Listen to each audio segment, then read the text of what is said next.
appoint alternates.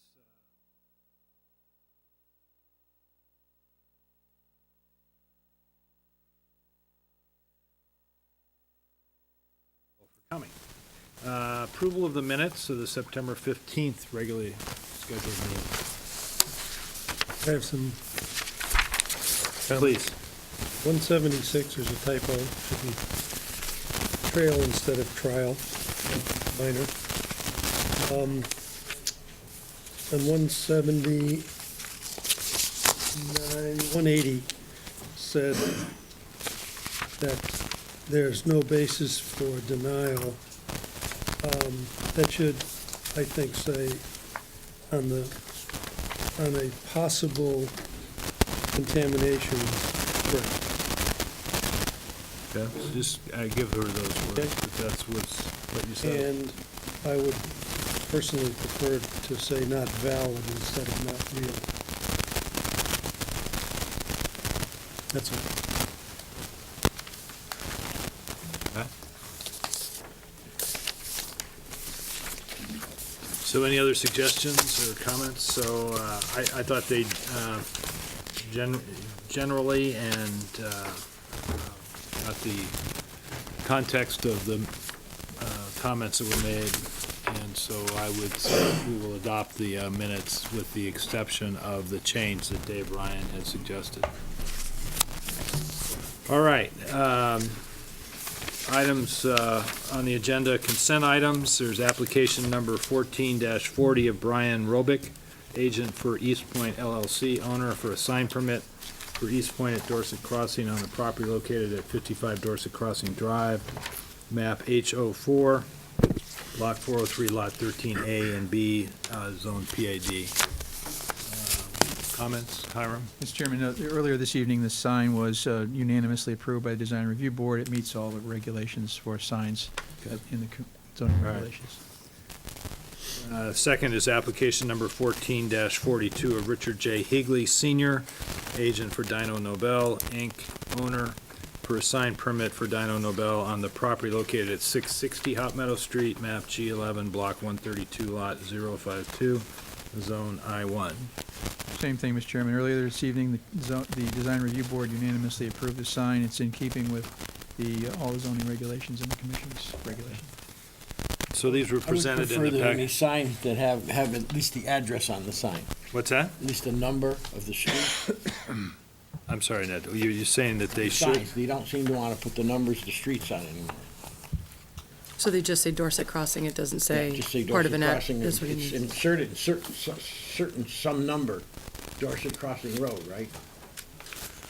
I'm not following. So you're saying that the sample that they gave you didn't put in the actual number? Yeah, it doesn't have a number on it. So what the address is. Isn't this way back in the back? Yeah, this is back by the building not on the off the street. main road. This one isn't on the road. Right. No, it's back by the Maybe apartments. some in the number back. up there, if someone's driving down the road, they can see that this is number. Well, isn't there a 52 or fire department regulation or that you have to post the number of the address on the building? No. That's separate from this, isn't it? We can make that request of them. Absolutely. Okay. So let's, I guess we move approval of these consent agenda items with the suggestion that we strongly suggest that they put the address on these signs. The Dino Nobel is not a sign necessarily, that it's more about entrance and, right. That's correct. It significantly improves the The current Dino sight Nobel lines. sign is there because the people driving down Hot Meadow Street don't stop when they see people in the crossings. And to try to keep the employees of Dino Nobel alive, we're trying to change the signing to make it a little better. So, I don't know, do we need to move and approve these, or are they just, yeah, so, Yes. Move we approve them? second? All in favor? Aye. Aye. Approved. All right, so, agenda item 5 is a public hearing. Application number 14-37 of Robin Messier Pearson Esquire for K&K Developers, Inc., agent applicant, Mark Greenberg, Infinitive 4 LLC owner, for a zone change from I-1 to PAD on property located at 34 Hot Meadow Street, approximately 60 acres on the easterly side of Hot Meadow Street, between the Avon Town Line and Tower Office Park, map E18, block 117, lot 001, zoned I1. So with the applicant, we have a multimedia show prepared. Certainly.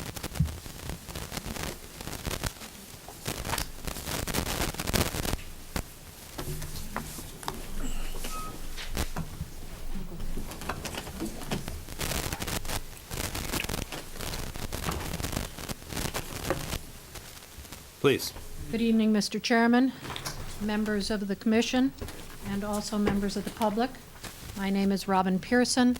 I'm an attorney with the law firm of Alter and Pearson LLC, and I'm here on behalf of the application for PAD approval this evening, with the applicants being K&K Developers, Inc., as well as on behalf of the owner, Mark Greenberg, Infinity 4 LLC.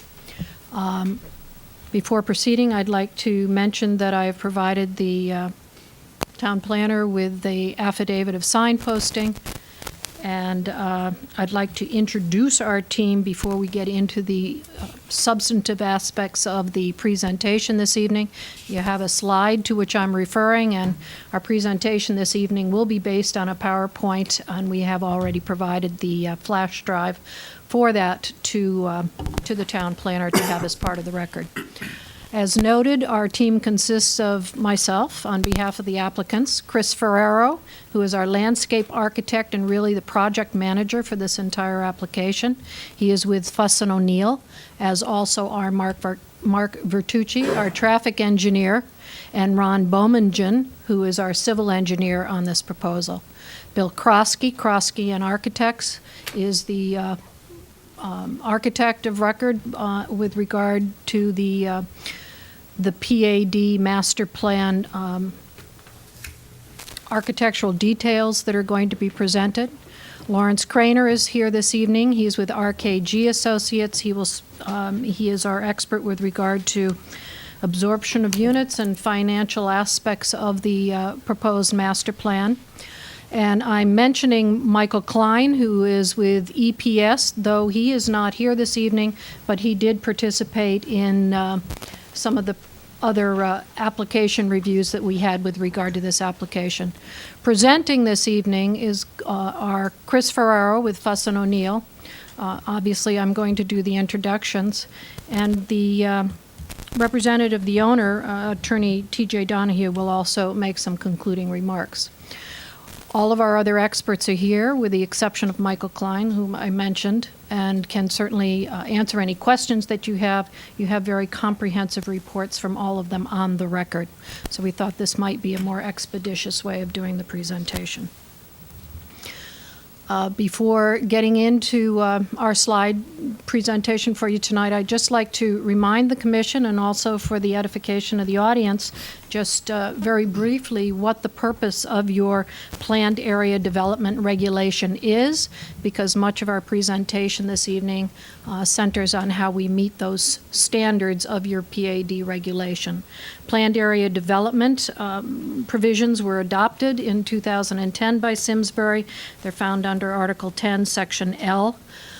The purpose and intent as set forth in your regulations, and as you know from your own experience with PADs, for which you've approved several in Simsbury at this point, is to establish a process for a change of zone to permit planned area developments. In particular zones only, those are particular zones as identified in the POCD, only after a substantial preliminary and formal master plan review, and affording the Zoning Commission with sufficient discretion to establish appropriate standards that will then govern the proposed development under the PAD as appropriate after you've finished your review, And the purpose of the regulation, most importantly, is in order to provide a predictable and efficient process for subsequent consideration of the build-out of the site without undue delay for applicants who then come forward under the approved master development plan. The mixed-use PAD plan, or master development plan, is intended to create a coherent plan that stipulates the type and scale of uses, permitted densities, and related items that have to do with the character of the overall development for the planned area development site. The process of master plan development and PAD adoption involves a comprehensive preliminary design review process, which the applicants under this particular application have already undergone.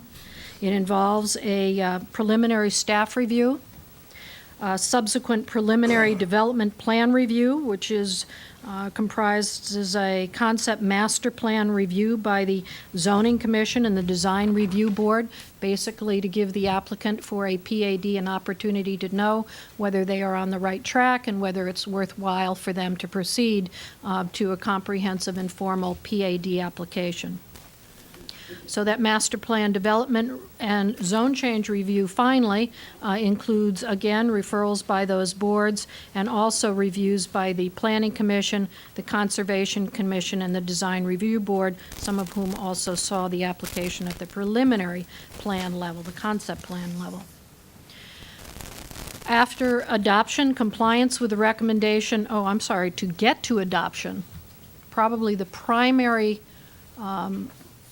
function that this board will undertake when it decides whether or not this application is to be approved is to review the requirements and recommendations in the Plan of Conservation and Development and to decide whether or not the proposed PAD application meets the goals and the intent of the POCD.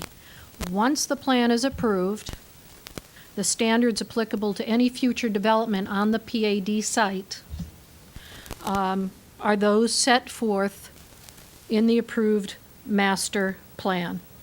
And if the master plan ultimately is silent regarding a particular standard, the provisions of the Simsbury zoning regulations will continue to be applicable. But you will, in adopting a PAD and the master plan, in effect, be establishing standards for future developments.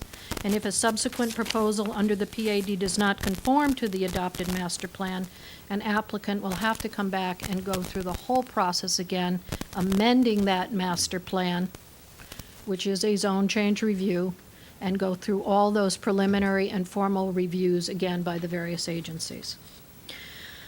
So with that said, that's the process. We've gone through all of the preliminary aspects and are now at the final stage in our request for a master plan approval. You should have, as part of the record in this matter, indications of the informal, and other formal recommendations that we have gone through to get to this point. And they are, in particular, I refer you to the informal design review board and the informal zoning review on our concept plan, which was completed way back on May 19th.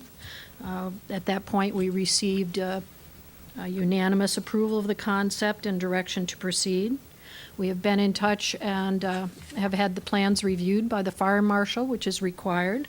You have in your record a transmittal from the fire marshal of August 13th, in which he basically was supportive of the application, but he had some suggestions and things to be considered.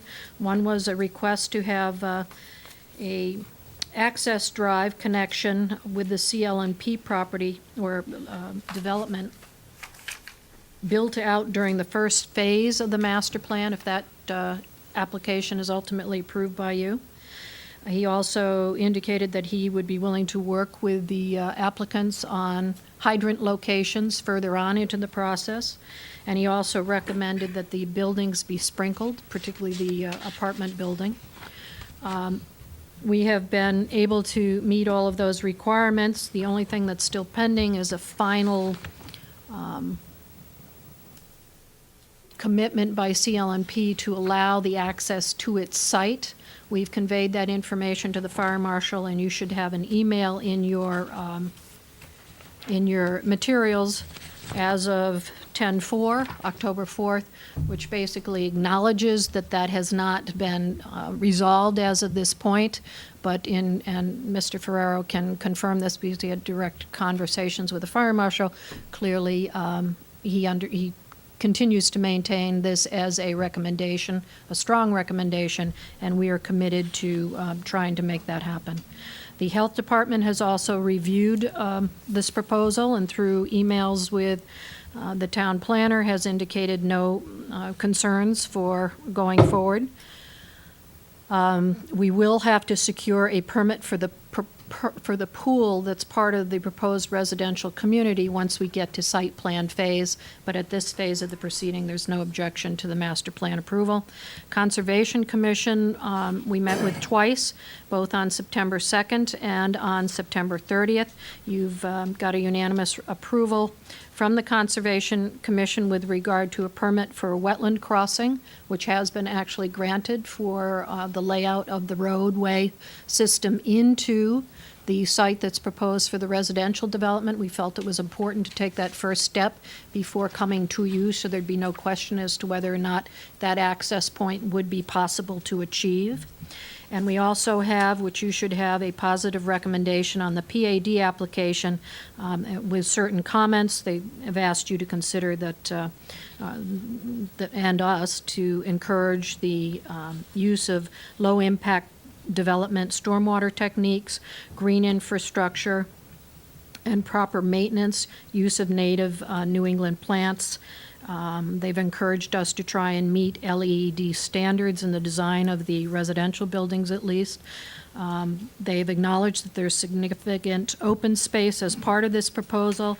They have asked that we make sure that it will be possible for strong maintenance plan to be set into place for that open space area, and that we will conform to DEEP, the Department of Environmental and Protection standards for treatment of pesticides on the site, because this was previously used for agricultural uses, and they certainly recognize that we have focused on and are promoting bike friendliness in the design. Whose recommendation was that? That all came from the Conservation Commission. That was formal transmittal after their meeting on September 30th. The Planning Commission, we met with them on September 9th and September 23rd. You should also have in your file a favorable recommendation for approval from the Planning Commission. The comments and recommendations, there are a number of them. I won't go through them all, but you should have that referral as part of the information. Economic Development Commission considered the application on September 11th. They gave you a positive endorsement, particularly given the area, surrounding area uses, and noting the appropriateness for this development at that location. And finally, you have a review from the Design Review Board. We were before them on September 15th. Their approval was unanimous. They did make a couple of comments. They noted the importance of preserving the iconic views, particularly at the intersection with Blue Ridge. They did want to make sure there was a restriction on retail building size to preclude a retail store over 40,000 square feet in size, which there is. And a restriction precluding the use of the CLNP structures for a big box store. You also have a Capital Region Council of Governments approval that came in, or recommendation, finding no incompatibility with the existing area plans for the regional area, as well as you should know that the town of Avon received notice. We also met with the Avon town planner, and the Avon town planner took the information regarding this to the Planning and Zoning Commission, and they had no comments, in fact, for this PAD application, which sits very closely, in fact, next to the Avon town line. So with that, if we go to the next slide, Chris.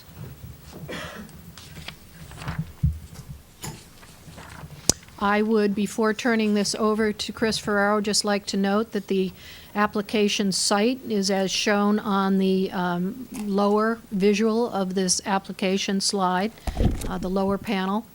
It is a 60-acre site, and it is north of the Avon town line and south of what I refer to as the Tower Office Park, if I've got that right. No, it's vice versa. Vice versa. So at this point, we've gone through the what the PAD is all about, the Planned Area Development Zone, the process to get there, the fact that we have gone through that preliminary process, and we are now before you, and we'll turn it over to Mr. Ferraro to go through the specifics of the PAD application for the entire 60-acre portion. Thank you.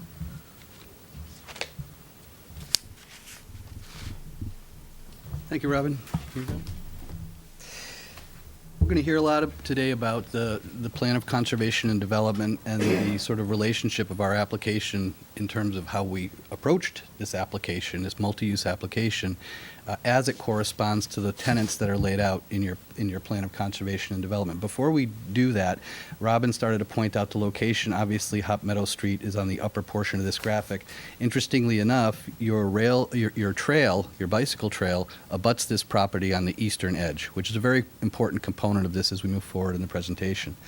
The site itself is about 60 acres, and of that 60 acres, the vast majority of it is cleared as previous agricultural land. It is no longer functional agricultural land.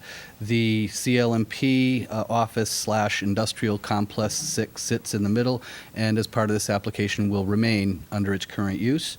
The property does contain what our environmental folks described as a low-quality drainage ditch, classified as wetlands. The sort of northern tip of that was the subject of the wetlands application that Attorney Pearson suggested in her presentation, and that was approved just a few days ago. So the site is not unfamiliar to us. But I think one thing to point out, and I think the CROG recommendation said it succinctly and best, in that this area, if you look at this area in terms of the entire neighborhood, the area is a mixed-use neighborhood. It's got all of the ingredients. It's on the west side of Hop Meadow Street. There's a mixture of multifamily and single-family homes, both in Simsbury and in Avon. On the eastern side of Hop Meadow Street, of course, you have our site in this location here. You have offices flanking it on either side. You have Riverdale Farms retail, sort of mixed-use retail and restaurants. You have the Nod Brook Wildlife Sanctuary just on the opposite side of the bike trail. And you have the bike trail that runs north and south, connecting both the town centers of Avon, the future redevelopment, we hope, of Weetog, and then further on to downtown Simsbury. Again, a fairly major component of our proposal. So clearly this site has been studied to death. We were actually involved in a number of the reports and studies that have gone on throughout the years. Leaving the POCD until last, Fuss & O'Neill was sort of the prime consultant preparing the Route 10 corridor study, and this was a very public outreach-oriented study, fundamentally said a couple of basic things, aside from the technical aspects of road volumes and things. A, the character of Hop Meadow Street needs to remain unchanged in as far as its two-lane characteristic. So this town was clear in the direction that it did not want to see developments of a magnitude that would begin to trip that two-lane criteria to three-lane or four-lane state highway systems. Secondly, that the certain portions of Hop Meadow Street are somewhat, frankly, iconic to the town of Simsbury. This is one of them because of its views to the mountain range. So as you see, as we move through this proposal, we're balancing the tenets of maintaining views to these mountain ranges and at the same time providing a development program, which it's a developable parcel predicated on the mixed-use neighborhood that I discussed before. So balancing those two criteria was very important. Thirdly, the River Oaks application. So I think to give you a sense of scale of what we're proposing, the River Oaks application a number of years ago is just over twice as dense, literally twice as dense, twice as much square footage of building use and density, twice as much parking, twice as much coverage right on down the line. We're going to be focusing today mainly on the POCD, and the Plan of Conservation and Development suggests two things for this parcel. In the first place, it suggests basically priority development as zoned. This would mean office, this would mean light industrial, this would mean these types of uses. Under that scenario, you would be designing these projects, these applications to fit and conform with the existing zones. So those zones would allow, for example, 40-foot high buildings within 40 feet of the property line of Hot Meadow Street as a site plan approval process. Part of, we think, the advantage of this particular process is this pad application, if successful, locks in a future density, character, general setbacks to the extent that you allow the development, but you allow it in a way that's managed and in conformance with your POCD. So on the one hand, they say as zoned is fine, and we would love to have that, but they recognize that the market might not necessarily support that, so the Plan of Conservation and Development suggests an alternative approach. It's this alternative approach that we're looking to satisfying the criteria of. There are a number of tenants involved in that alternative approach, the POCD, how we want to grow, very well thought out. Open space as a signature characteristic. I want you to try to think about these as I move through this presentation, and hopefully you'll kind of relate how we incorporated these tenants into the design and the planning. The preservation of the views to the range and the Hugh Blind Tower, access and integration of the Farmington Canal Bike Trail, connectivity to the wildlife area, which is just east of the bike trail and abuts our property, a mix of dwellings, a mix of uses, and respect and preserve the two-lane character of Hot Meadow Street, being the primary tenets of the POCD. Furthermore, the POCD goes into what they call desirable performance objectives.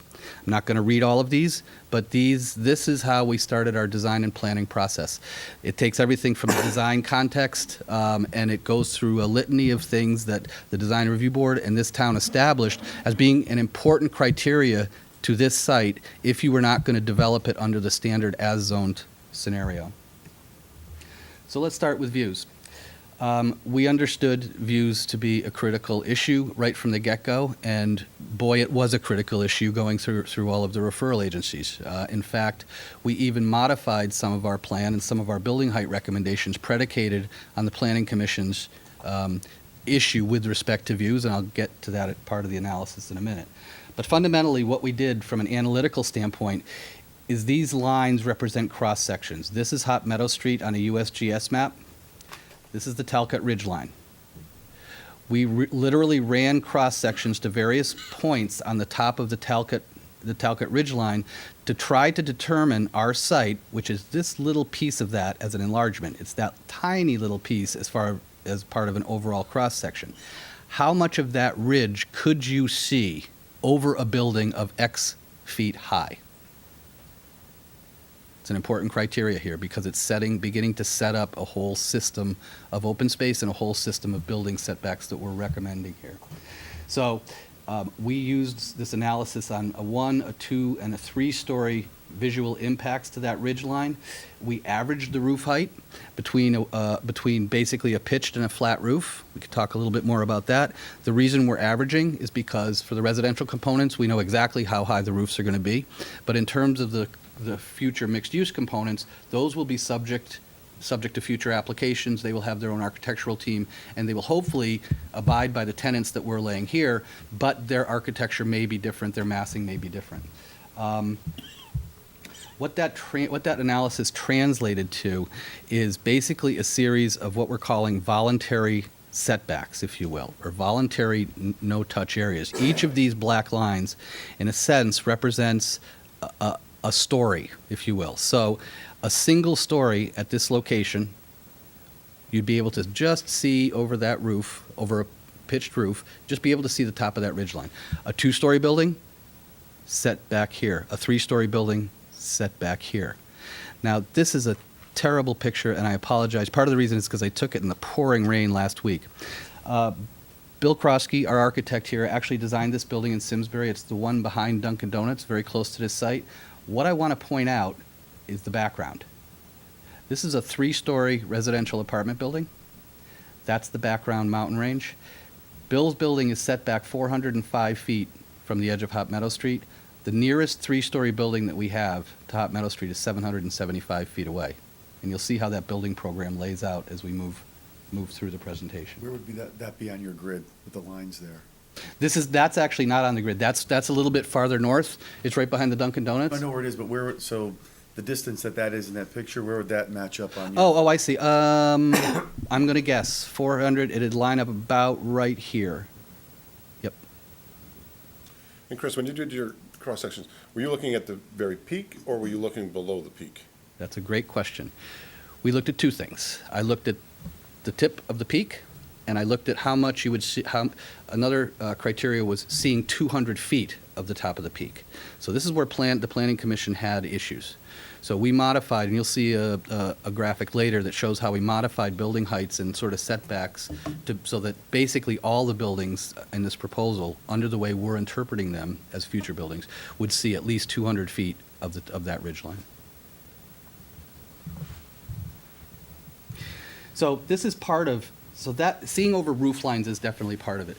And the Plan of Conservation and Development, I think, talks a little bit about that. What the Plan of Conservation and Development really talks about is terminal views, unobstructed views in certain areas. And they specifically call out unobstructed views at Old Meadow Plains and Blue Ridge.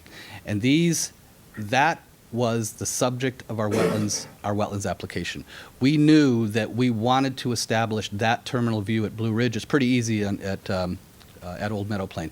This was not so easy because all of this existing vegetation around that swale, around that wetland, currently blocks your view to the ridgeline. So you wouldn't create that. So we basically arranged our entire entrance system around the idea of a small wetlands disturbance, removing some of that existing vegetation, and basically opening up that terminal view to the ridgelines beyond. So the next series of slides, and I'm going to go through them somewhat quickly, sort of march us down Hot Meadow Street to give you a sense of what are the views really like today. And you're going to see hard to see it, but this little red arrow is going to sort of travel south, looking into the site. Then it's going to turn around, it's going to travel north, also looking into the site. And there's a few things that I'm probably going to want you to consider when I do this. And that is that substantial amount of this drive in front of this site along Hot Meadow Street, your views are already blocked. They're either blocked by existing vegetation, they're blocked by the vegetation that's now very mature at the CLMP site. There's really a few spaces where you really hit that view. The second thing I want to point out as I move through this is you can see some of the existing office buildings in the background, and those office buildings are between 2 and 3 stories.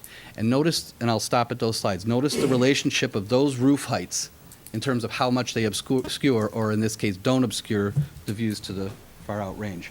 So I'm going to I'm sorry? Turn down for this section. Oh, I see. Okay, good. Good. It's movie time. Oh, that's wonderful. Okay, so we can see the little red dot better. We're starting to move southerly, and you can't see the ridge. It's existing vegetation. And by the way, this is in the winter. No leaves on the trees. CLMP pine trees planted long ago to buffer CLMP. It's the first thing I want to point out. There's the adjacent office building. It's 2.5 to 3 stories. And you can see it's set back far in the site, similar to our larger buildings. You start to get a glimpse. That's the wetland that we're talking about. That's the existing vegetation. We'll be removing approximately that much of it. Moving along. Now we're traveling back north again. There's one of them. That's one of there's the tower. It's one of the most beautiful views in the whole site. This is pretty much where we begin, right here is where we begin to establish that terminal view that I suggested in the diagram before. Continuing to move northward past CLMP and their existing pine trees. And we get another good shot of the ridgeline. Tower in the background. This is another one of those iconic views, here and here. Continuing to move north. And that's it. So this was important for our own sake. Hiram, I don't know if you want to keep them off or you want to put them back on. You can put them This was important from our own sake to really get a handle on what Simsbury sees today, how we might be able to improve that, and more importantly, how we don't necessarily completely obliterate the views to these ridge lines in any kind of development proposal. So when you talked about the view, you're thinking they were talking about the view from a car driving down the highway? I think that's one of the views they're talking about. Absolutely. It's a gateway element coming into Simsbury. So those cross-sections I mentioned, those are taken, the height of that cross-section is taken 4 feet off the ground because that's about how high a driver sits off the ground. Obviously, if you're walking, that line of sight is higher. So open space and views. This is a primary issue with the Plan of Conservation and Development. I testified that basically we created these voluntary setbacks. Well, that voluntary setback began to establish one of the major tenets of the POCD, and that is this piece of open space that we're suggesting remain open space along the entire frontage of Hot Meadow Street. The purpose of that is twofold. One is the Plan of Conservation and Development, I think, appropriately suggested that the iconic nature of that gateway wants to kind of respect or wink at the agrarian or agricultural uses that used to be there. And as such, preserving a substantial amount of the frontage on Hot Meadow Street as part of that open space system should be considered. Secondly, by doing that, you're obviously pushing development farther back into the property and therefore giving you an enhanced ability to maintain view sheds above buildings to the ridge line. So this open space system, these terminal views start to set up our entire open space system. It's an interconnected system of a variety of different open spaces. From the existing wetland systems, which will remain as is except for the disturbance, to the centralized open space systems of the properties here, and all connecting to sort of all of the other uses on the site. And all, I should say, connecting to the bike trail. Very important consideration. So what are we talking about specifically? At the end of the day, if this project is successful, we do have a developer for the residential components of the parcel, and we're confident that the future development of the mixed-use components of the parcel will be forthcoming. The residential development is to some extent a catalyst. It's rooftops. It's a catalyst toward the remainder of it. But this is a scenario which would reveal itself as part of a subdivision and site plan application if this zone change is successful. So this is parcel 1B, and this is the parcel, the subject of the residential piece. It is about 14 and a half acres, and it would include the driveway, the access driveway, so you can see where our wetland disturbance was, and you can see how we begin to open up these terminal views here and here.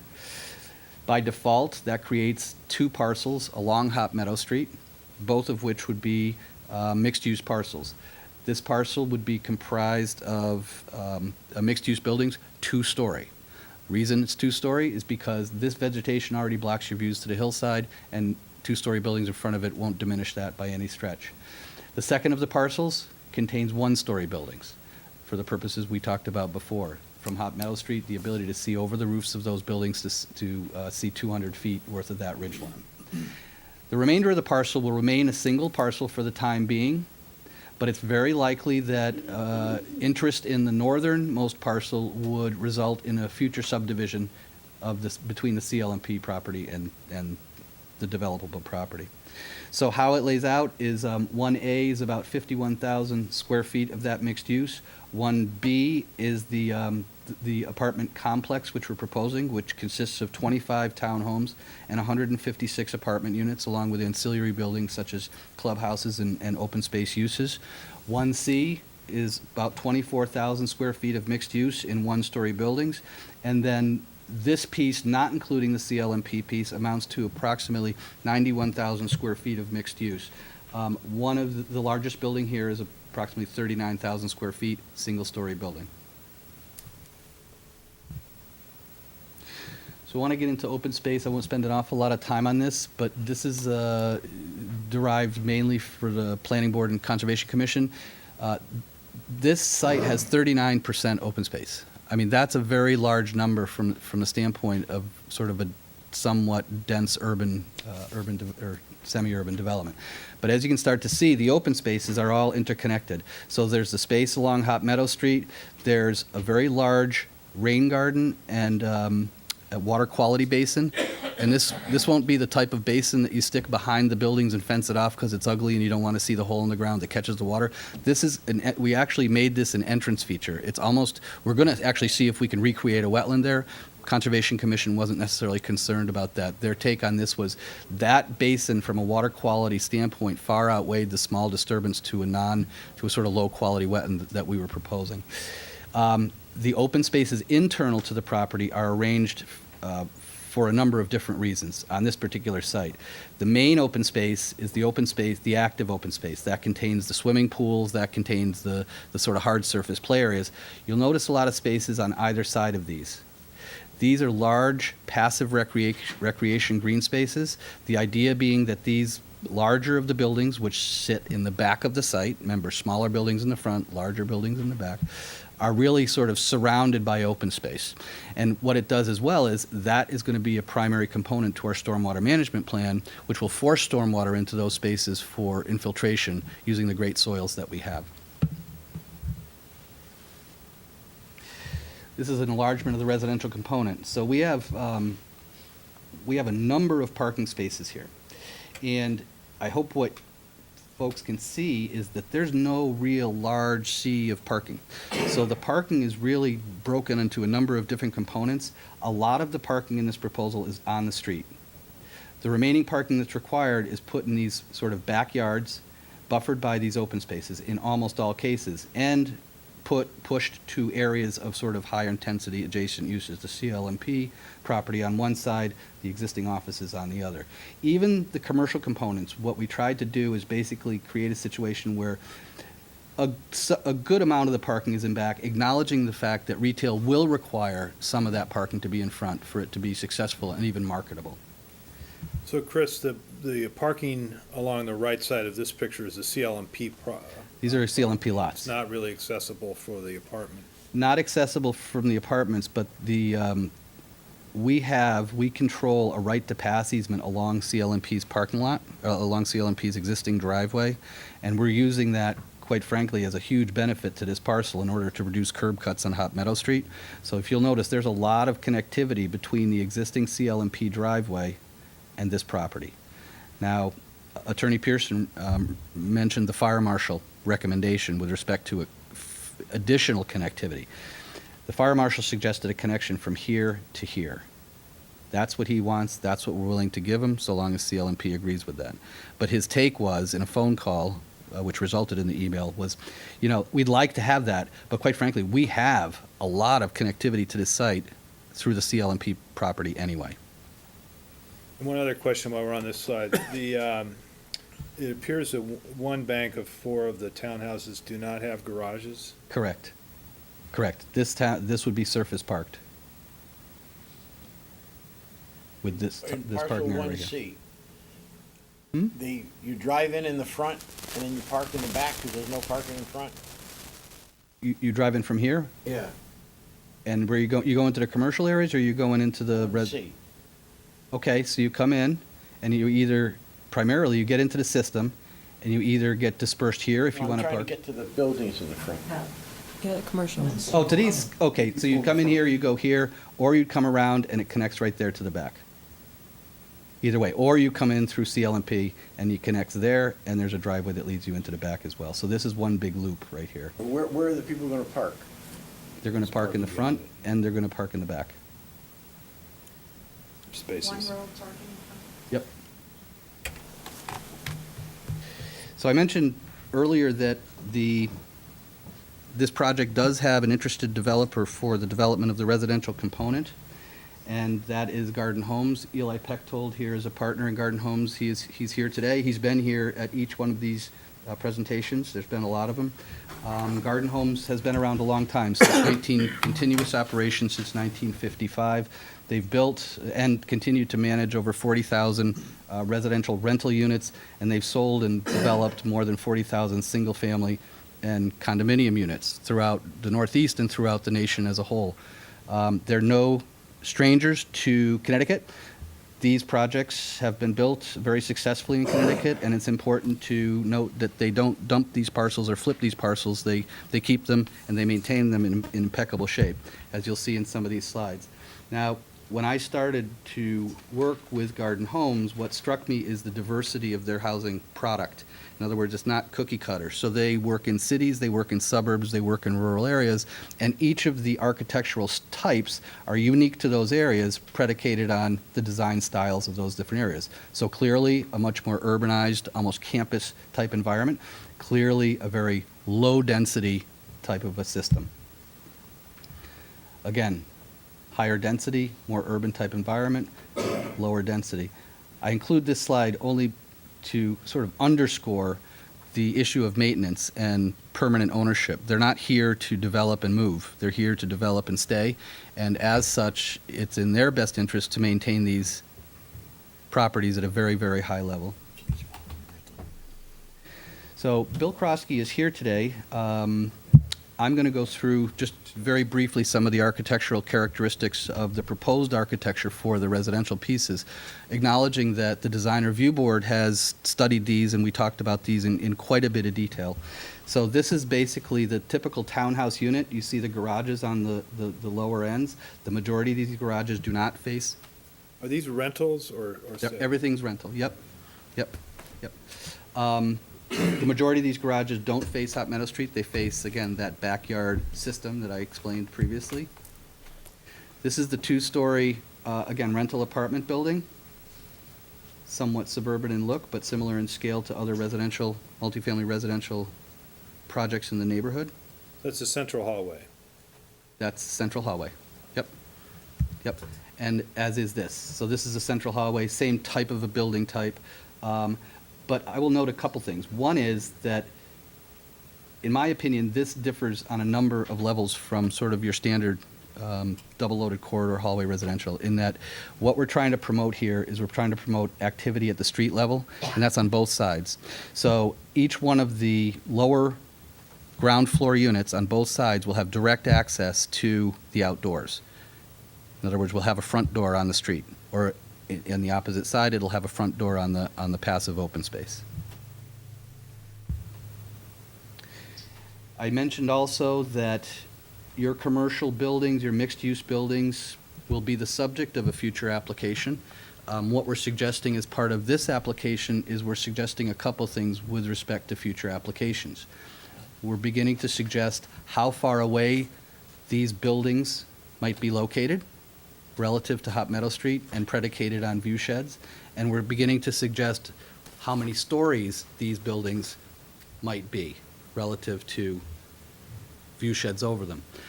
So when we spent two sessions with planning. Planning was very, very interested in this diagram because we created this for our second meeting with them. This shows the kind of gradation of rooftops that we have here. These are the lower story, one-story buildings along Hot Meadow Street. This is the two-story townhouses. This is the two-story apartments. This is the three-story. This building is, I can't read my own thing here, 200 and I think it says 260 feet away from Hot Meadow Street. That line designates that open space that we're suggesting be left alone. That open space is between 150 and 200 feet wide, almost the size of a football field from Hot Meadow Street inward. So you can see what the modification we made was we pushed this building back a little bit and we lowered that roof peak to 30 feet. In so doing, in the worst case scenario, what we're suggesting is that you can still see 200 feet of that ridgetop, which is what this green line is. The top of this green line is seeing the tip top of the ridge, nothing more. The bottom line is seeing 200 feet of that ridge. So if you can imagine that this line just gets wider and wider and wider and wider as it goes up toward the Talcott Mountain, that's what we're trying to achieve here. Now, I will say for the record that these are predicated on USGS mapping. We did not go out and survey the top of the Talcott Ridge, but we feel confident enough that the concept is solid enough that it could work, and that we would stress that future applications look at that a little bit closely for the development of those front parcels. So again, sorry for the rainy day. This is at Blue Ridge, the intersection of Blue Ridge. So I want to point out, this is the view today at Blue Ridge. I did this only because it's such a rainy day. That's the ridge line right there. This green is the piece that will be basically the vegetation that we'll be removing as part of the development of the new road, and which was the subject of the wetlands application. We know that in the future, there's probably going to be a traffic signal that will be required to be installed on full build-out. There was some comment made by one of the planning commissioners indicating that that would block a view. I'm not sure it would. I mean, these traffic signals are pretty much up. I just thought I'd throw that in. Which brings us to traffic and parking. We were relatively conservative on how we approached parking in particular. For the residential components, we're at approximately 1.78 parking spaces per unit. There's 331 parking spaces on the site, but as I mentioned earlier, they're broken up into smaller components and not necessarily large parking fields. And we're committing to reserve about 13 or 14% of the total residential parking in order to increase green space and sort of reduce pavements. The purpose of the reservation, of course, is that if operationally those spaces are required, then those spaces would be built, but we're hoping that they're not going to be, and we don't think that they will be.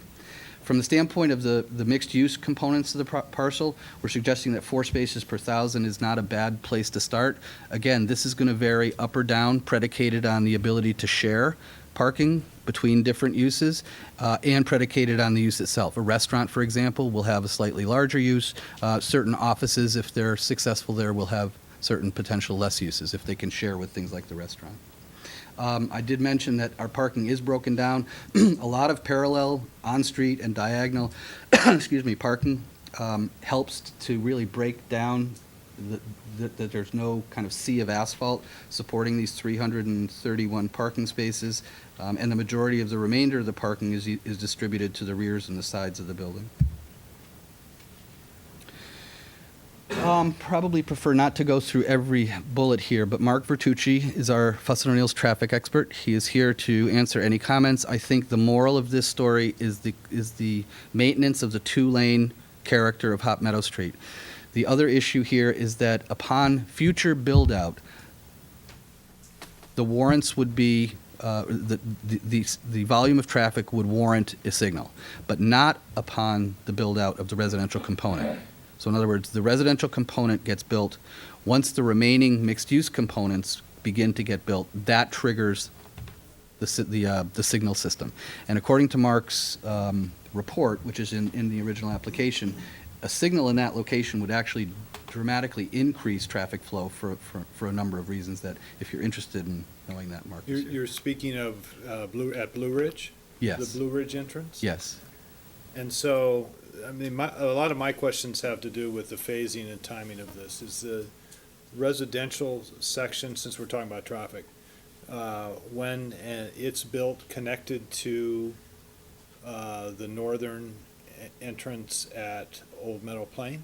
No, not immediately. So everybody coming out of the apartments has to turn left onto Hop Meadow Street without a signal? Or they can go down to the CLMP lot, the CLMP driveway. Which also doesn't have a Which signal. also doesn't have a signal, correct. Are there any alternatives to the traffic light that you folks looked at? Alternatives to the traffic light. You know, instead of having a traffic light there, I believe from There was a previous discussions there were- application. Yeah, There was a previous application that suggested actually a double-headed roundabout, if you recall that graphic. Yep. We have not gone down that road. We might go down that road. We're going around that circle, you mean, or? It's DOT, and it's a circle. It is a circle. Briefly about stormwater management, Ron Baumingen, civil engineer from Fuss & O'Neill, is also here to answer any specific questions about this. But needless to say, the soils on this site are fantastic. They're highly permeable, highly infiltrating soils. So given the soil types, our entire stormwater management system is going to be predicated on infiltration to the extent that, at least today, because we don't have final engineering detail, that we'll be able to accommodate almost all of our detention and water quality treatment on site and promote a tremendous amount of stormwater recharge, groundwater recharge, and stormwater infiltration. So you don't intend to breach where the railroad tracks are? No. And go over to the river? Right now, we do not, no. No. I will say, though, that if there is excess, now, the DEEP, by their regulations, will limit what we have to do here anyway. We have to follow their standards anyway. So if there is excess, we may be using this existing drainage ditch, which, by the way, gets piped at this point, and then it goes under through that property and eventually gets out to the river. But the peak increases in flow won't be any increases above and beyond what are there today. So I'm going to go through just some of the market issues. Larry Craner is here from RKG Associates. They're the company that has completed the market analysis and the fiscal impact analysis for this project. And all of the data that you're seeing here is as of the time of the application, which is, I think, early August, mid-August, something like that. Estimated demand for renter housing in Simsbury is 175 units annually for the next 5 years. Where does this come from? And again, these are predictions predicated on countywide and Simsbury and adjoining town data. 40 units will be new, and 130 of that demand comes from internal turnover. The competitive market rents that we're suggesting at this stage of the game, $1,600 for a one-bedroom apartment, and about a little over $2,000 for a two-bedroom apartment. We know that there are we know that there's residential units that have been recently approved here in Simsbury. We know that some of those units are under construction. We accounted for that in this analysis. Again, this could be the subject of further discussion at the end of this presentation. Larry's here to expound on any one of those issues. We'll say, though, that this market it is a Simsbury market, but in this particular site, it's also an Avon market, it's a Canton market. There's been nothing built like this in Avon for many years, similarly in Canton. Simsbury has had the luxury of having a draw. I think you've created a brand for yourself to the extent that you've become a popular place to be, and as such, you are seeing some of this kind of development. It's not happening in Avon, and it's not happening in Canton. And our proposal is, to some extent, as much about those towns as it is about Simsbury from a market draw perspective. Are these, it's 156 apartments? Mm-hmm. 181, actually. 181? Yep. Okay. And do you know how many, the breakdown of one bedroom, two bedroom, are there more? There are about, I could go back to the slide, Sorry. but to save time, I think there's 25 townhouses. Those are 3 bedrooms, so 25 Okay. 3 bedrooms. And of the remainder, because I'm not doing math up here, 20% are 1 bedrooms, and the remaining 80% are 2 bedrooms. Chris, the latest I have is 31, 31-1 and 125-2 on the multifamily. Yep. Thanks, Larry. So the only one that has parking or garage are the townhouses? Correct. Everything else has surface parking. How about the carports? Good point. We have some carports, not for all of them, but we do have some carports. The internal streets, what's the width? Travel lanes on the streets will be 24 feet wide. We haven't detailed that, but my guess is they'll be 24 feet wide. If we have parallel, Parking on both sides. no, that doesn't include the parking on both sides. So if you have parking on both sides, you can add 8. We're going to hope for an 8-foot parallel park. We might end up with a 9-foot predicated on fire marshal. And if it's diagonal parking, pull-in parking, which we have a good chunk of that, that's about an 18 to a 20-foot space, similar to a normal space, except you just, So we're talking streets that are 30 to 40 feet wide. yeah. Yep.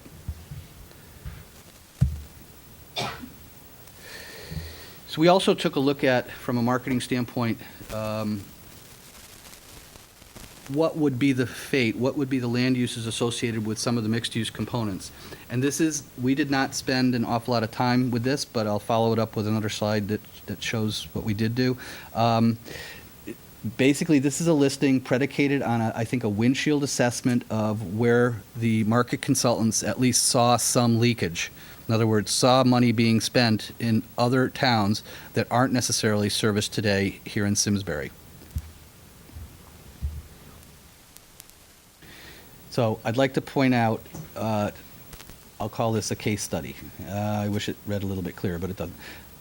This is a case study of Aspen Woods in Manchester, Connecticut, completed by Garden Homes. What happened here was the housing, this entire area right here was vacant, basically vacant land. Garden Homes came in and developed 400 units right there. Within a very short amount of time after that, basically Rave Cinemas opened up its facility, which is still there. And then the frontage piece, the Rave Cinemas brought in with it a Carrabba's and a Texas Roadhouse. And then a number of years later, along the frontage, and the reason it went a number of years later is because a substantial amount of rock had to be excavated in order to have a relationship to Buckland Hills Drive. Wendy's, Extra Mart, and what you might expect to see there. The future lot, which is right here, is in the process of being site prepped for development now. So this, it could be, and, we could discuss location. Every place is going to be different in terms of how it handles it. But what our marketing people are telling us, what we know from our own experience to some extent, is that rooftops make a difference, and getting rooftops in shows progress with site development, and it gets people closer to a potential candidate for redevelopment. So we did have a third-party review look at this issue of market rate, not market rate, but of sort of the retail, the mixed-use components. CBRE basically wrote this letter, which fundamentally discusses the idea that development of small to mid-size retail uses, medical, general office, are all in high demand in this market. They cite the fact that the approval of this PAD is an important incentive for potential users as it removes some of the unknowns associated with development. In other words, developers and tenants are going to have a very clear understanding, if this is approved, what they can and can't do on this property. They acknowledge that the residential component is an important incentive for non-residential uses, as we stated in the case study, and that the PAD approval removes development uncertainty. So the fiscal impact analysis, what is the impact on community services? What is the net positive of the tax situation? Upon full build-out, it's estimated, a full build-out being both the residential and the mixed-use components, it's estimated that approximately $834,000 in new taxes would come Simsbury's way, not including, of course, one-time building fees. And it should also be noted from the standpoint of residential development that a residential development such as this would spur about $40,000 per unit of spending within close proximity to that development, whether it's for groceries, whether it's for restaurants, things of that nature. So we were curious and thought it was an important aspect of this analysis to take a look at just the residential component and its fiscal impact. And basically, its fiscal impact is a net positive of about a little over $200,000 once you take out the estimated school children per year, the municipal services, and you add back in the real estate property taxes that would be associated with that. Can you get back to that for just a second? I can't read those numbers. Yeah, I apologize for that. So let me point. So $203,000 of net positive just for the residential component. The students, basically RKG contacted the Board of Education to get a per-student allocation, current allocation, which amounts to $380,214. Municipal services, right from the data that Simsbury provided for this year, $233,136. Estimated real estate taxes of $817,000, and if you do the math, it comes out to a net positive of $203,000. Similar analysis for up top, obviously commercial uses without the without the school-age children. No, the whole thing, net positive of $834,000, not including building permit fees of close to $800,000. That's the whole mixed-use thing. That's both. And the That's both. Correct. The residential component's about 200,000 and the commercial component's about 620,000. The commercial component more because you don't have all the expenses associated with school children. Where did the estimate of students come from? It comes from prior studies that have been done in Simsbury on allocating number of students to apartments. I've never seen those numbers. Well, let me go through here and I'll. We've asked for that information at the time. Yeah. talk about this. Same place. We have those studies too. Yes. So, Most of the things that I've seen have to do with single-family houses. I've never seen apartments. Let's do three families,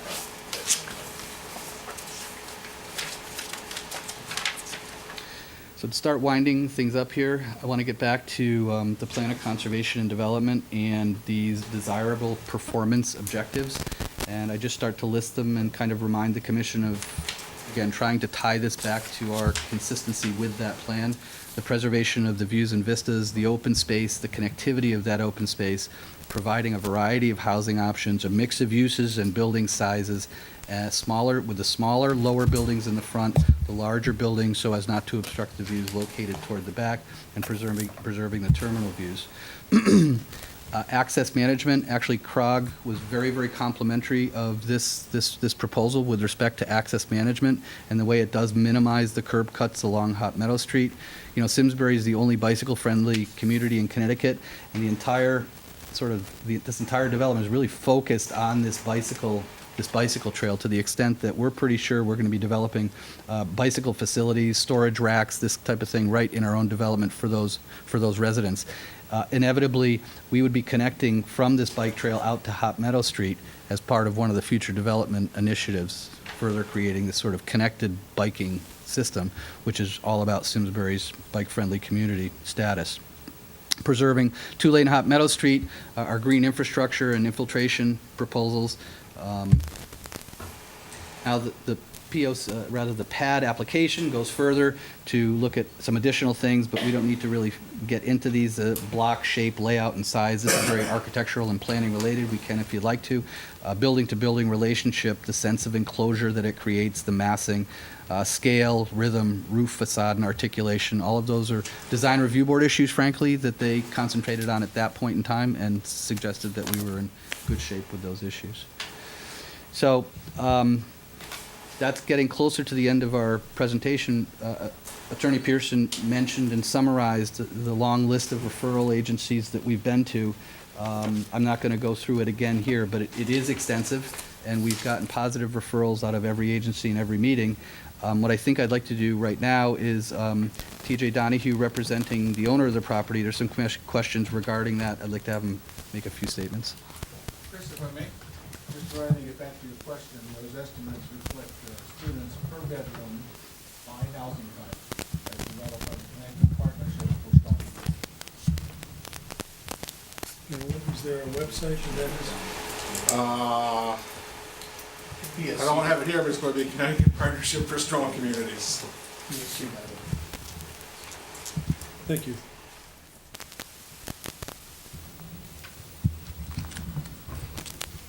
Mr. Chairman, members of the Commission, my name is T.J. Donahue. I'm an attorney from Simsbury and Hartford, and I represent the applicant owner, Infinity 4 LLC, the principal of which is Mark Greenberg, who's with us tonight. And I'm pleased to have the opportunity to speak in favor of this PAD application, and more specifically, to confirm the owner's endorsement of every aspect of the plan and review the projected path of completion of development and construction of the entire PAD plan. We compliment Chris and Robin and Bill and Larry, who have compiled what I believe to be the most comprehensive plan for any area of Simsbury ever done. It's a plan which presents a strong opportunity for immediate, balanced, and smart development for the benefit of the owner of the premises and the Simsbury community. Most importantly, fulfilling the purpose and design of your regulation, it will have synergy, providing that each mixed component of the plan will complement and advance all the other components. Briefly, I'd like to lay out 4 key points which confirm all town reviews to date. 1, the PAD parcel itself. The parcel awaiting your action is an industrial zone parcel which is dramatically underutilized in that 19.78 acres are under lease with a mix of uses by the tenant CL&P for office and for industrial laydown and a service center, and 40 acres are vacant. This parcel has the strongest profile for retail and commercial development in our town. It is unique in Simsbury in that its market area includes residential and office accessory uses in South Simsbury on the Route 10 corridor, but also the Avon Center and other North Avon areas. It is the natural and best developable parcel to mitigate the retail and commercial leakage from Simsbury to Avon. As we look at the pad parcel of 60 acres, the first phase is the CLMP Service Center, which will remain on the 19.78 acres of the premises and continue it under its lease to be used as a utility facility, which includes a regional service center and office space. CLMP is a strong and welcome community employer and good corporate citizen. This pad application is designed to accommodate and complement this existing use. I wish to emphasize that the owner in this plan embraced the scale and density which now exists in the CLP facility. In meetings, CLMP has concurred that the proposed pad will be complementary to their use and enhance the experience of their employees on the site. They advised us that this location suits them and that they have no plans to leave or not renew their lease options. In recent meetings, their sole concern was that the front green area be utilized in such a way as to preserve the Special Olympic Winter events for as long as possible. For your information, CLMP has a lease option date in 2016, and they have 3 remaining 5-year option periods going forward on that site. They're in our top 10 taxpayers and will remain so. The second phase is of the pending pad application proposes mixed residential development on the 14 acres in the southeast corner of the premises adjacent to the Avon-Simsbury town line.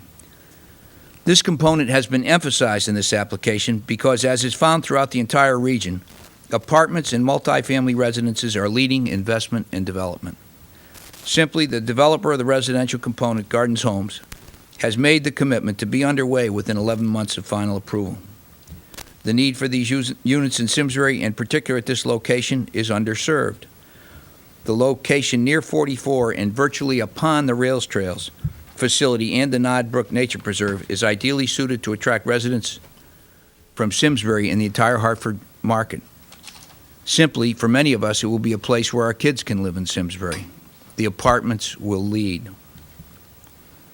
And the third phase, the pad then provides 3 pods for commercial retail development of small to mid-sized support retail uses in medical and general office applications. As Chris emphasized to you, those are words directly from the Plan of Conservation and Development. That is the scale that's suggested for this site, and that's what's proposed.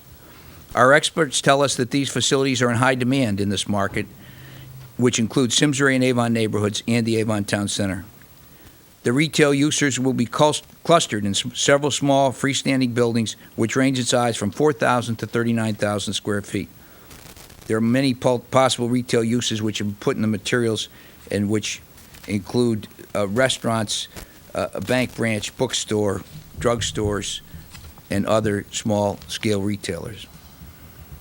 Completing the mix of uses will be office development clustered in several smaller buildings of anywhere from 10 to 30,000 square feet in size within the 3 pods, the north 17 acres, the southwest 5 acres, and the southeast 5 acres. Medical uses of individual doctors' offices and general treatment facilities like Hartford, Yukon, St. Francis, and ProHealth. And general office applications may include law firms, accountants, and real estate offices. As we sit here tonight, the components of the property are defined, but they are not listed for sale. Given the history of this site and the legal requirements for listing agreements, we await your action, hopefully favorable and hopefully soon, to move to market. We are anxious and very optimistic to do so. The real estate community has been following this application and has this site on their dashboards.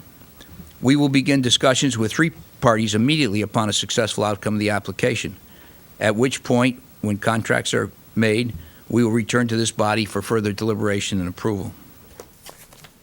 In closing, I wish to emphasize this is a complete comprehensive plan for the 60 acres. It is informed by a complete market study, by Simsbury's Plan of Conservation and Development, the corridor study, and input over more than 10 years of hundreds of citizens and neighbors.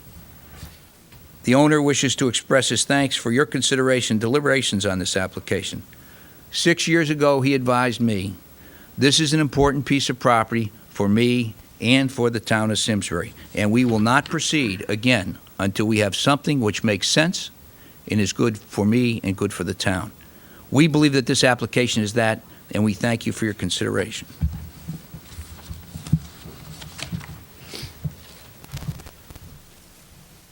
Thank you, TJ.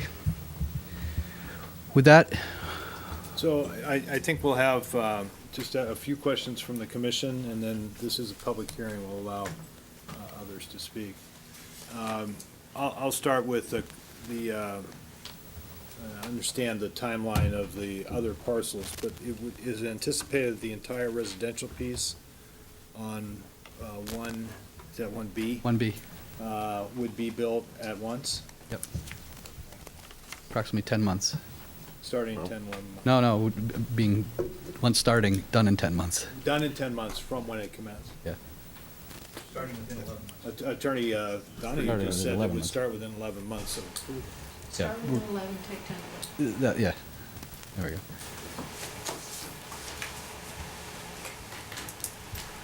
other questions?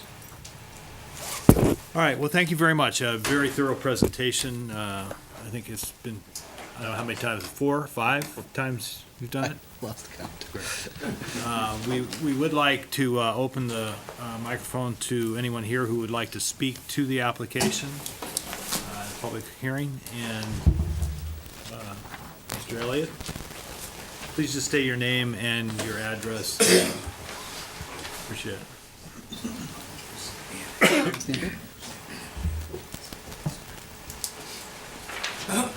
Good evening.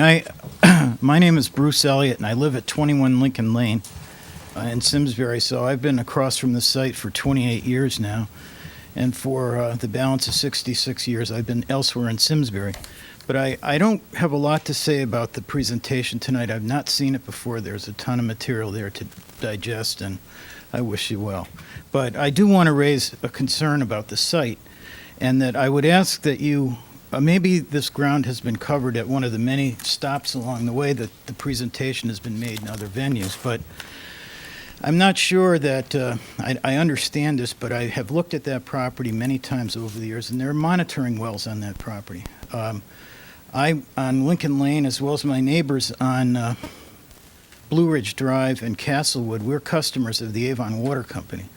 And it's been my understanding for 28 years that there's an aquifer under that property, and the Avon Water Company is drawing water for its customers off that aquifer. Now, I brought with me pictures of 2 of the monitoring wells that are on that property, and I did not bring pictures of the other 2, but my concern is there are 4 monitoring wells. I don't know what monitoring wells are for. I don't know who owns them. I don't know who monitors them, and I don't know what they're monitoring for. And I would ask that the zoning commission, and that you have a charge to promote public safety in your deliberations, that you ask those questions. What are those monitoring wells? What are they there for? What are they doing? And what are the implications given the development?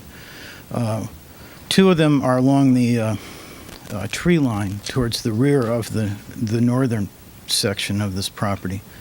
And then in the southern section, there's one in the southeast corner.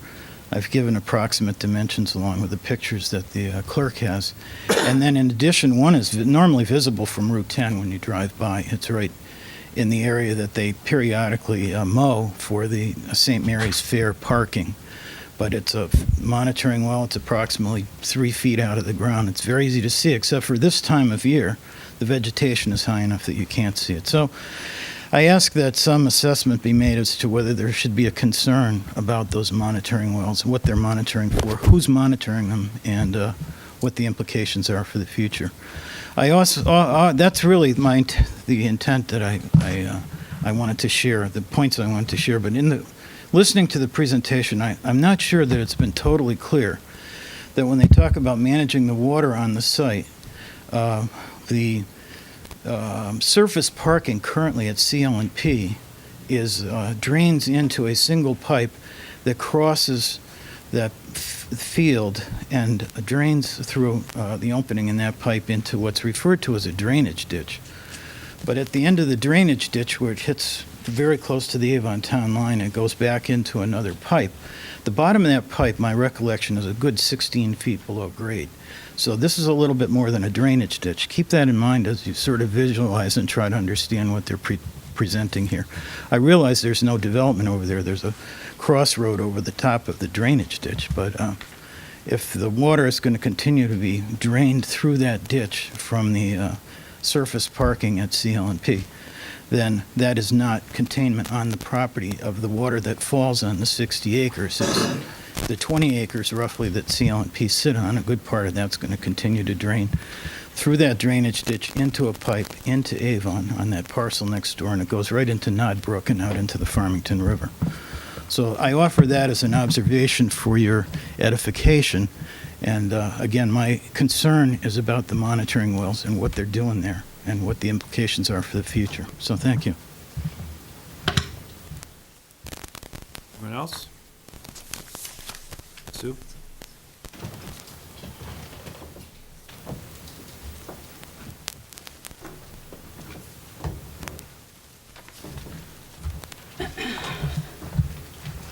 Sue Benarzik, 119 East Weetag Street. I know this property has Cummins, BEDNARCYK. Has been in several times, and much of it controversial. My question to you guys, as owners, is this the highest and best use of the land? And are we really concerned, or should we be concerned that we're going to ruin such characteristics as the scenic vista? From what was explained at planning, there are only two shots to be able to see. There's two areas that you can see the scenic vista, not the view sector, the scenic vista. And if you can only see two, what he had said is when you drive by, you can't see it. But I purposely, after the last meetings, drove back and forth 4 different times. And you can see the Hubline Tower the entire time. Now, I want to note that this is our gateway. And when you're coming into the gateway of town, you might want to preserve the historic Hubline Tower vista, because it's historic, obviously. As much as we're saying the two-lane road is being preserved, I'm not quite sure if you look at all of Hot Meadow Street with the way that the numbers go with the Route 10 corridor study, when it gets built out with the Hartford and this, if that's really going to be the case. And nobody seems to be minding the store with that, so I think we need to deal with that. And the other thing is I noticed that there's a lot of cherry picking of the POCD. Now, I was on the POCD when we went through it. There was a lot of controversy because people like Dave and stuff Dave Ryan didn't want us to put in specificity. But we put in that on the front in the open space, in order to preserve the scenic vista, we wanted to put in 2 soccer fields wide. And the point of that was to be able to preserve the scenic vista. We were also concerned that that side of town doesn't have much in soccer fields. So from a recreation perspective, we thought that that would be useful. What's funny is that wasn't acknowledged at all on this proposal. I noticed that we're only getting $64,000 from the office, or sorry, 64,000 square feet of office, when in fact, if what the preferred desirable development from the plan of development was to keep it I and use it for our highest and best use, which is office. I understand that apartments seem to be the end thing, but I kind of think we're approving a lot of them in town, and I'm not quite sure who's coming to town to put themselves in them. He did talk about this as it was urban development. We don't live in a city, we live in a suburb. So the other thing I wanted to talk about, and this really relates to this, is there was an article in the local Simsbury news about future development is the focus of subcommittee on Farmington, and I want to read a couple of quotes from it because it really has to do with what your jobs are as zoning commissioners. A new subcommittee met for the first time last week to discuss the development of a master plan for Farmington's undeveloped areas, including the old Parsons property that is also being referred to as the gateway to Farmington. And the quote from one of the people who's going to be on it is, "I've lived in town for a long time, and I've seen parcels get developed, not with larger vision in mind, but with what developer wanted." Then the second piece of it talks about the fact that this group is called Preservation Now. It's being represented by people from the Board of Selectmen, the land use commissions, the historic preservation people, everybody, economic development people. And then it says, we represent the entire town, Preservation Now member, and Stanley Whitman House Executive Director Lisa Johnson said. We're thrilled to see you do a master plan for the entire town, primarily because these assets exist in all areas of town. This is the right way to do it. The subcommittee enlisted help from Preservation Now in the process to gather community input about what residents envision for these areas, which I want to point you guys back to the Simsbury survey that was done. We're doing this together, and that's the only way that it's going to get done. What's our identity and what's our legacy? We need to take control of that and not lose sight of that based on outside interests that come in. So these guys are really doing some forward thinking and really trying to put the town first. The other concern that I have about this is that a master plan for a PAD isn't really a master plan. And there is no real predictability because, as we all know, it can change 24 hours after it's been approved. And that's the disadvantage, and that's why the residents don't like the PAD. So as much as it's really good for the developers, I'm not sure if it really works for the residents. So, here's a picture of what Simsbury Celebrates is selling. They're selling the scenic view. And what I suggest is if you basically are going to approve this as it is, not push the buildings back, decide on what you guys want to be there, and make sure you put all the open space in front and put 2 soccer fields in front so you actually don't block it and can only see it in 2 spots. This is going to be basically a collector's item because the scenic vista is going to be gone where you come into the gateway. The historic Hubline Tower scenic vista will be gone. So I think you guys have a lot to decide. I think that you guys need to really make some deep considerations from the residents.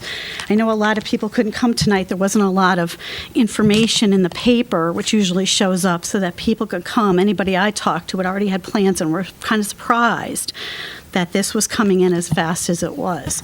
So I really think that you guys need to look at the overall picture of what your job is as zoning commissioners and make sure that this is done for everybody, not just a developer. So, thank you. Anyone else?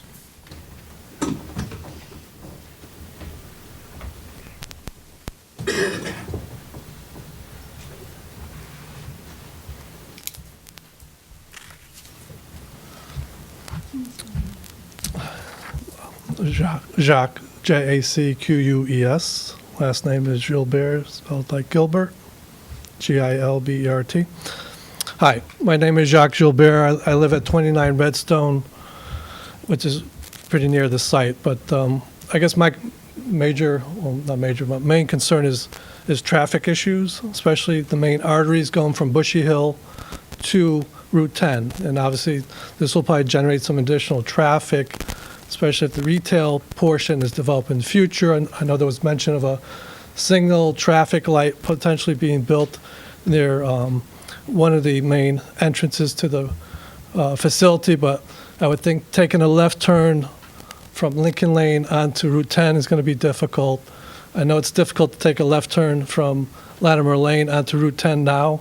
It'll probably be even more difficult in the future, and taking a left turn on O'Meno Plain onto Bushy Hill is also hard. So I think you need to consider the impacts and also consider the need for traffic signal lights in those areas. Thank you.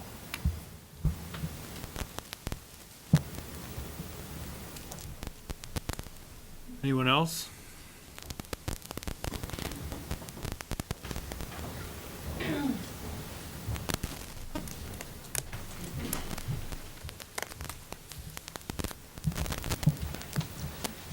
Hi, my name is Jerry Queen. I'm at 30 Blue Ridge Drive. Yeah, I agree with everybody already. A hard decision in front of you. Just a couple key points I want to leave with you. still struggling to understand why we need so many more apartments. There's a belief, and there's likely statistics around so many apartments and what it does to the crime statistics. We've already had a murder-suicide just down the street from this particular location. Not denigrating apartment life, but we have to be concerned about that. The other thing that disturbs me a little bit is doing some research on the developer and builder. There's a lot to be learned about their history. I won't go into it here, but I would suggest that the commission research that in a little greater detail. There's quite a bit of information there that I would that I was able to review in about 30 minutes. That would probably give you some pause.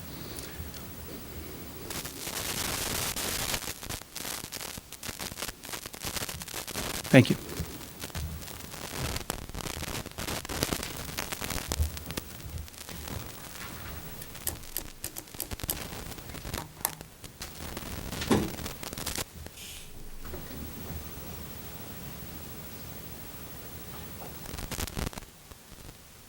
Anyone else?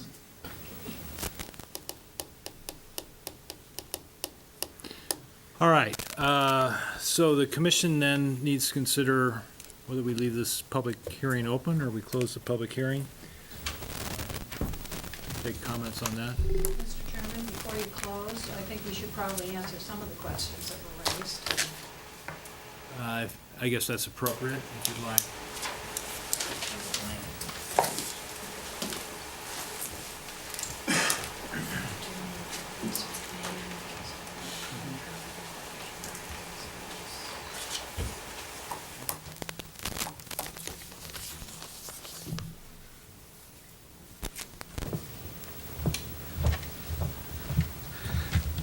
Okay, I think the ones that we probably want to address here are specifically the monitoring wells.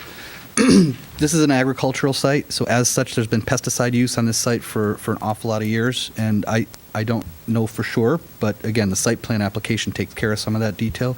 I would suggest that some of those monitoring wells have been out there for a long time, and they're associated with that old agricultural use and the monitoring of the pesticides. Similarly, it could very well be that the monitoring wells near CLMP are monitoring CLMP's discharges. In fact, why don't I add something? Don't go away though, Chris. Robin Pearson, for the record, the owner has indicated to me that the monitoring wells are for CLNP specifically. There was a problem many years back working with DEP. CLNP put the monitoring wells in place. This is all under the direction of DEP, Department of Environmental and Economic Protection, and it's strictly controlled through that state agency and is nothing unusual at this point, and it's going through the process. So I think that's all strictly controlled and monitored. And as far as the pesticides that Chris just referenced. Do you know the timeframe that those have to be in existence? And obviously they'll have to be relocated. They would be relocated.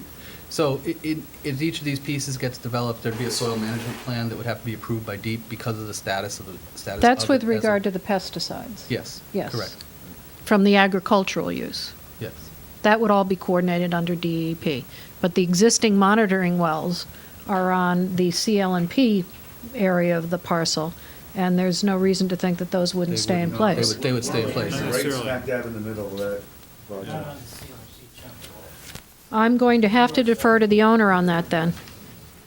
Well, we're not going to resolve this tonight. Yeah. But the issue's been raised, and it'll have to be dealt with as we consider the application. But There'll be a stipulation of some sort. that would be fine, and obviously, anything like this has to be monitored and conducted under the jurisdiction of DEEP and is above and beyond anything even that this body would have control over. It would just be, as you indicate, some requirement that it all be coordinated and approved by DEEP, which of course it would be. We'd have to either abandon it through DEEP or or have an application to have it relocated through deep. I think the other question that was raised, do you want to talk about traffic? Yep. So Mark Vertucci, our traffic engineer, is here, but that's okay. I'm going to do my best, Mark. I'm sure I'll hear about it later if I don't do well. I think what was suggested is some concern about left turns on the west side of Hop Meadow Street now and potentially associated with what might happen in the future. And I guess maybe a consideration of additional traffic lights is almost what I heard. We know that there's an issue of this is a state highway, so it's not necessarily our decision as to when a traffic light goes in. We have to meet a certain level of warrants in order for those traffic lights to go in. And while we empathize and maybe even recommend, we can recommend all we want, but until these developments from a transportation standpoint meet those warrants, the DOT will or will not give us that signal. No, we're aware of that. It's just Yeah. what the anticipation, the timing, what you thought. We understand how that goes. Yeah. I've said facetiously on the record before that our goal is to have a traffic light at every cross street on Hop Meadow Street. It was being facetious. I want We're not happy until you're not happy thing. All right. I'm not sure what the protocol here is, but I have to say I feel a little uncomfortable about Mr. Queen's open-ended comment relative to the developer, and so we'll take that. It was the developer and the builder. I'm not sure exactly what the record said, but not looking for a rebuttal. Just wanted to say personally, I feel uncomfortable with that hanging like that. So. I'm not comfortable with that kind of comment. Either you come up with specifics or you don't. Right. I'm concerned with that. But regardless, I think it's a major development. I think there's a lot of apartments here and I think a lot of people is questioning whether or not we're going to get overbuilt quickly. And I don't think we should be rushing to approve them. I think it would be a good idea to keep the hearing open so that should people want to come and weigh in, they can weigh in. And in the meantime, we can research some of the allegations that are made and find out whether or not there's PCBs under there or what it is they're monitoring so that we go forward with knowledge. Other comments, Kevin? No, I just think it's a major application. We need, at least one more public, leave it open for one more meeting. I think that's Ned. I think it's fairly standard practice for us anyway, especially on major, to do that. There's a lot of reading. I do think that there's a lot of information here, and I do appreciate the way in which it was presented tonight. I thought it was efficiently presented. You didn't wear us out with it.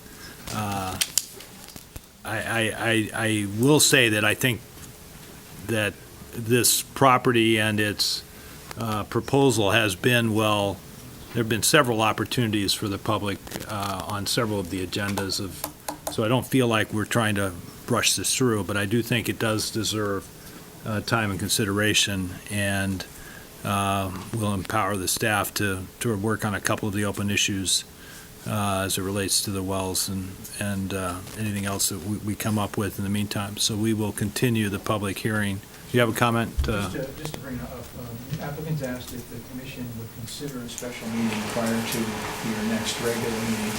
You do next, the first meeting, we have a meeting on the 20th, I believe, is our next meeting. And whether the commission would consider a special meeting in between that. Between now and then? That's the question that was asked. It's awfully hard to get everybody together for. And still have the public hearing on the 20th? It would be in addition to that? It would, or in lieu of? It would be a continuation of this meeting. But This that's part of To a special meeting? Not comfortable with that, personally.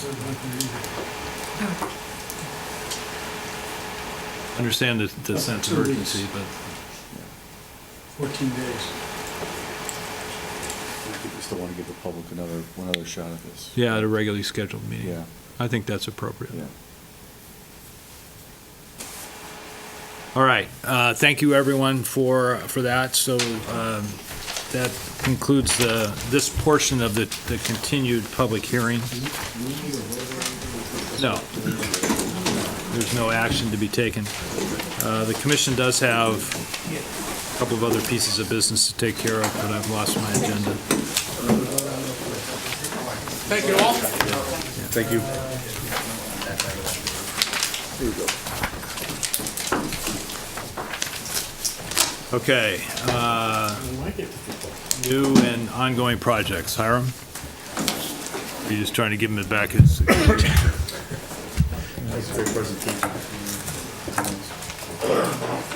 Yeah, good job. Well, while we're on the record, I agree with Dave. My comment about being uncomfortable was that I don't think that comment, I'm not implying that the presence of the comment may be uncomfortable about the people. It's uncomfortable to give a open-ended, non-specific thing like that. Very inappropriate, I think. Should we have pushed him? I don't know. I didn't know what to do with I was that. uncomfortable.